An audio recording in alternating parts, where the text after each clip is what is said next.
일본의 산케이가 레아가 전쟁을 일으킬지도 모른다는 공포를 일본 시민들에게 전하고 있습니다. 그 저희가 과연 무엇인지, 그리고 이것이 한국과 앞으로의 한일 관계에 어떤 영향을 줄지 생각해 볼 필요가 있습니다. 기사는 일본 정부가 2020년판 외교청서에서 러시아와의 갈등이 있는 일본령 북방 영토를 자국의 영토라고 기술한 것에 대해 러시아가 강하게 반발하고 있으며 러시아 외무부는 양국 관계를 해친다고 일본을 비판하였는데, 전문가들도 이는 러시아에 대한 도발이라고 주장했다. 전하고 있습니다. 러시아 언론 중에서는 쿠릴 열도에 대한 일본의 군사 침공을 막을 수 있다 라는 기사를 게재한 미디어도 있다면서, 러시아 측의 이런 강경한 반응은 쿠릴 열도에 대한 치료집의 정당화와 국민의 애국심 고취를 통한 구심력 유지를 노리는 푸틴의 전략을 적으로 보여준다고 하는데요.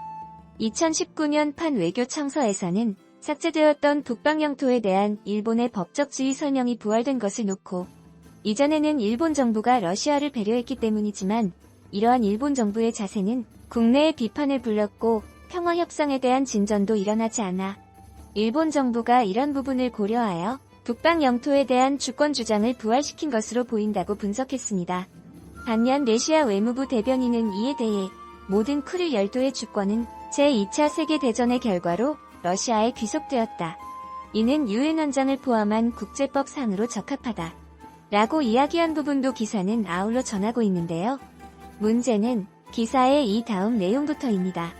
러시아의 일본 전문가로 잘 알려진 역사학자이자 언론인 아나톨리 코시키는 러시아의 레그넘 통신을 통해 미지근한 러시아의 방법이 일본의 보복을 불렀다는 논평을 냈는데, 아르헨티나가 영국령 포틀랜드 제도 획득을 노리 1982년 분쟁을 예시로 들며 염치 없는 요구를 하는 나라에 대한 영국의 대답은 전쟁이었다 라고 지적한 것을 두고, 러시아는 영국을 본받아 전쟁을 해서라도 일본을 응징해야 한다고 생각하는 것 같다고 산케이는 해석했는데요. 여기서 우리가 주목할 점은 2020년 국방청서에서 일본이 러시아의 쿠릴 열도만이 아니라 중국과의 분쟁이 한참인 센카쿠 열도도 언급했을 뿐만 아니라 우리 대한민국의 주권 영토인 독도에 대한 부분도 함께 언급하였다는 사실인데요. 우리 정부는 외교부를 통한 대응 외에도 우리 영토를 침범할 가능성이 있는 국가를 대상으로 독도 방어 훈련을 보여주며 경고하였습니다.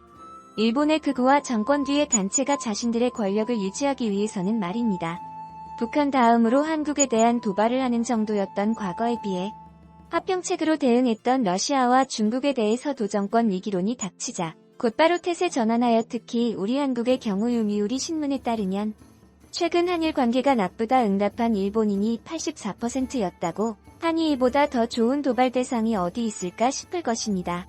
아울러 영토에 대한 도발만이 아니라 경제에 대한 도발도 함께하고 있으니 그 긴장 상태는 더욱 더 커질 것으로 보이는 것이죠.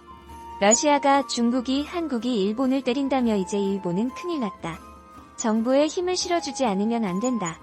라는 시기 두려움을 심는 호들갑 전략으로 또 한 번 떨어진 지지율을 끌어 올리려 노력하는 모습이 뻔히 보여 가련해 보일 정도인데요. 산케이가 아니라도 일본 내 수많은 극우 언론들은 러시아 학자의 강경 대응이 필요하다는 논지를 일본 침략으로 둔갑시킨 것처럼 아직도 친일로 얻을 것이 있는 한국 국적을 가진 자의 입에서 나온 말을 인용해 분명 도발 기사들을 쏟아낼 것이며, 내각의 입을 통해서도 더욱 강하게 한국에 대한 드라이브를 걸어올 것이 자명한 상황인 것이죠. 허나 아무리 일본이 한국에 대한 도발을 감행해 오더라도 일본과는 달리 적법한 외교적 절차대로 모든 일본의 도발의 정당이 대응해 나갈 우리 정부는 걱정이 없습니다. 그리고 우리는 우리의 자리에서 일본에 멈추지 않는 도발에 대해 말보다는 행동으로 어떤 무언의 메시지를 지속해 나가야 할 지구태여 말씀드리지 않아도 될 것 같다는 의견입니다. 이에 대해 여러분들의 생각을 묻습니다. 1. 일본에서 태어나지 않아서 천만다행이다. 한국의 대통령이 아베 신조가 아니어서 천만다행이다. 한국에도 사계절이 있어서 천만다행이다. 2. 아베 비자금 많으니까 후쿠시마 방사능 지역을 매입해서 러시아의 선물로 줘라. 러시아 총리직도 아베는 해볼만해. 아베가 러시아, 중국, 베트남 총리직하면 세계의 찬사를 받을 텐데. 3. 중국, 러시아, 북한보다도 일본 놈들이 더 싫다. 남북분단의 원인도 일제강점과 태평양 전쟁 도발에 있다. 독도 영해로 들어오는 일본 순시선이나 군함 있으면 무조건 격침만이 반복적인 도발을 막을 수 있을 겁니다. 그들이 우리와 전쟁을 생각하지 않고는 도발할 수 없을 정도로 아주 이스라엘처럼 행동하는 것만이 답입니다. 그들은 영원한 양아치 민족입니다. 사 이후 섬나라는 경우도 없이 무식하게 섬만 보면 개똥참에 맡아놓듯 내 것이라 우선 우긴다. 그러다 세 번째 핵을 맞을 확률이 99.9%인 것은 나만의 생각? 러시아와 일본이 전쟁을 하면 우리는 러시아를 지원해서 일본을 초토화시켜야 한다. 또한 친일파 일가족을 모조리 몰살을 시켜야 한다.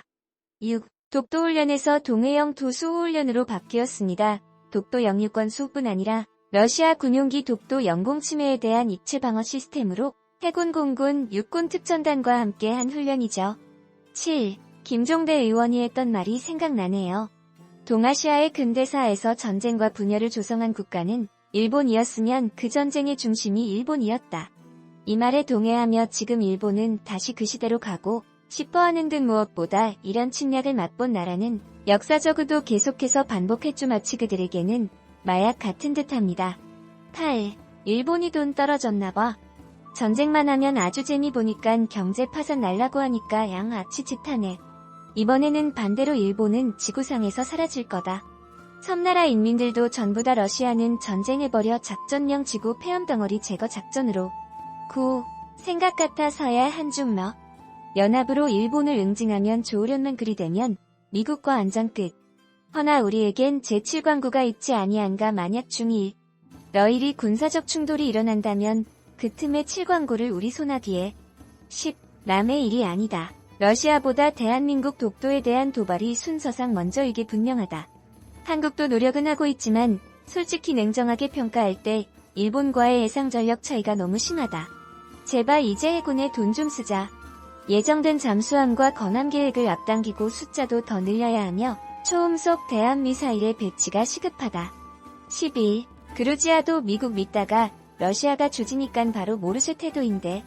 미국은 자국 우선이다. 이득이 안 되면 그냥 너희도 버릴 걸. 그러니까 그냥 찌그러져 살아. 지네가 우리 건드려봐야 좋을 거 하나 없는데 왜 모르지. 12. 우리가 하루속히 해결해야 될 문제는 한국인으로 가장한 일본인인 토착하고 친일 매국 노드를 걸러내고 하루빨리 사회 매장시키던지 국적 박탈하고 일본으로 추방하던지 하는 게 시급하다고 봅니다. 나라 안의 쓰레기들을 치워 청소해야 국가가 제대로 돌아가죠.